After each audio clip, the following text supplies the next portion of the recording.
नमस्कार दोस्तों, आप सभी का स्वागत है फिनफ्लुएंसर में, जहाँ पे हम फाइनेंस को आसान बनाते हैं। आज मेरे साथ है मिस्टर प्रिंस कुमार दुर्वेश, जो हमें कंपाउंड इंटरेस्ट के बारे में समझाएंगे। Hello. Hello. Thank you for having me in the podcast. I am very excited to talk about compound interest today and its benefit to the youth in current times is very important. So let's begin. तो इसको start करने से पहले क्या हमें बता सकते हैं कंपाउंड इंटरेस्ट क्या होता है?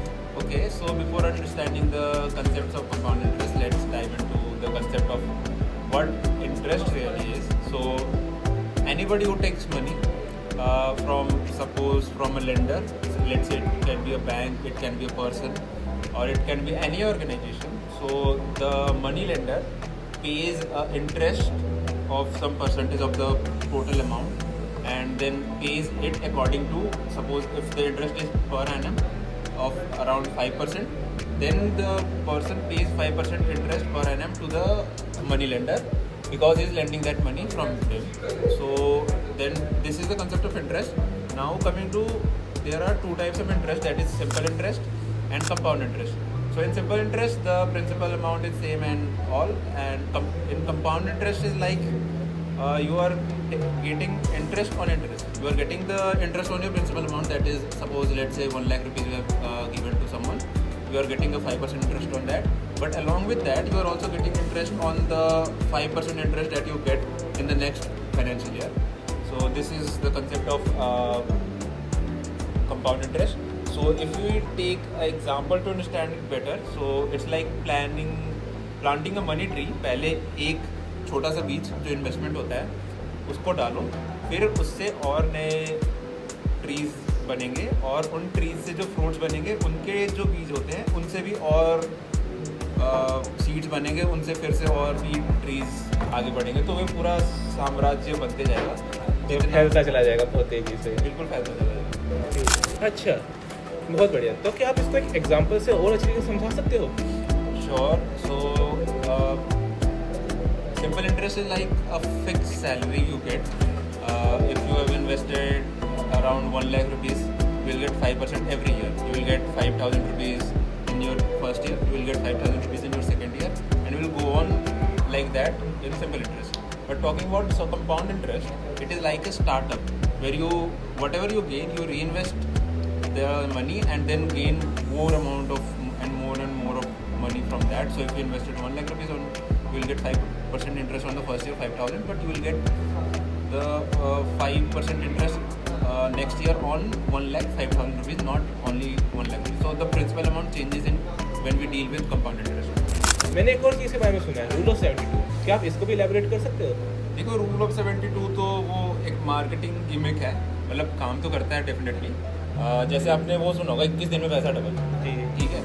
तो रूल ऑफ 72 वो ये स्टेट करता है कि आप किसी बैंक में कोई पैसा लगा रहे हो, सपोज आप 10 लाख रुपए लगा रहे हो, तो वो जो पैसा है वो कितने टाइम में डबल हो जाएगा। तो सपोज आपको इंटरेस्ट मिला 6% का, आपने पैसा जितना भी लगाया कितने साल में डबल होगा इसका बताता है वो एस्टिमेट। तो आपको बस करना क्या है, 72 को डिवाइड कर देना है जितने भी परसेंट आपको मिल रहा है। सपोज आपको 6% इंटरेस्ट दे रही है बैंक, तो आप 72/6 कर दो, तो आपका कितना आ जाता है? 12%। ओके, सो आप 12% नहीं आएगा, वो 12 years will be the year जिसमें आपका पैसा डबल हो जाएगा। तो अब हम 12% इंटरेस्ट ले लेते हैं, तो अब आप बताओ कि 12% इंटरेस्ट में पैसा कितने दिन में डबल हो जाएगा? 72/12 हो जाएगा। हाँ जी, तो ये हो गया 6 years। तो ऐसे ही रूल ऑफ 72 काम करता है कि आपका पैसा कितने टाइम में डबल होगा। तो इसका मतलब छोटी छोटी इन्वेस्टमेंट अगर हम बड़े परसेंटेज अमाउंट पे लगाएंगे तो हमारा पैसा बहुत जल्दी डबल हो जाएगा। जी। तो मैंने एक और आदमी के बारे में सुना है, वॉरेन बफेट। इसके बारे में आपका क्या ख्याल है? Warren Buffett? जी। वॉरेन बफेट ने पता है कब से इन्वेस्टिंग स्टार्ट करा था? 11 साल की उम्र से। 11 साल की उम्र में लोगों को ये भी नहीं समझ आता है कि पढ़ाई करें, बच्चों को वो बोलते रहते पढ़ाई करो, ये करो, पैसे 100 रुपये लेने के लिए तरसते हैं बच्चे, बट उन्होंने 11 साल की उम्र से इन्वेस्टिंग स्टार्ट करा था। एंड देखो, और जब हम कंपाउंड इंटरेस्ट और इन्वेस्टिंग की बात करते हैं ना, तो हम हमेशा बोलते हैं कि early investing is the key. Warren Buffett is the perfect example of early investing. उन्होंने 11 साल से इन्वेस्ट करना स्टार्ट करा था और आज वो सिर्फ इन्वेस्ट करते करते ही इतने बिलियनर बन चुके हैं. So it is a great thing कि हमें पहले अर्ली इन्वेस्टमेंट स्टार्ट करनी चाहिए. एक स्टैट मैं दिखाना चाहता हूँ, यहाँ देखना. वॉरेन बफेट के बारे में ही है कि बफेट ने 11 साल की उम्र में इन्वेस्टिंग स्टार्ट कर दी थी. जब तक वो 30 साल के हुए उनका जो नेटवर्थ था वो $1 मिलियन था, और 60 साल की उम्र तक उनका नेटवर्थ $3.8 बिलियन था. और आज कितना है पता है? $120 बिलियन से भी ज़्यादा. सोचो आफ्टर रिटायरमेंट उन्होंने अपनी ज़िंदगी का सबसे ज़्यादा पैसा कमाया है. तो आजकल के इन्वेस्टर्स बहुत जल्दी इस स्टॉक मार्केट में घुसना चाहते हैं, इन सब में घुसना चाहते हैं. कंपाउंड इंटरेस्ट का बारे में इनको ज़्यादा नॉलेज नहीं है. तो आप कुछ बता सकते हैं इनको, इतनी मतलब दिक्कत कुछ बता सकते हैं इसमें क्या गलती करते हैं लोग? देखो आजकल लोगों को चाहिए ना कि बस तुरंत उनके पास पैसा कैसे भी आता है. They wanted quick money, which is the biggest mistake they are doing.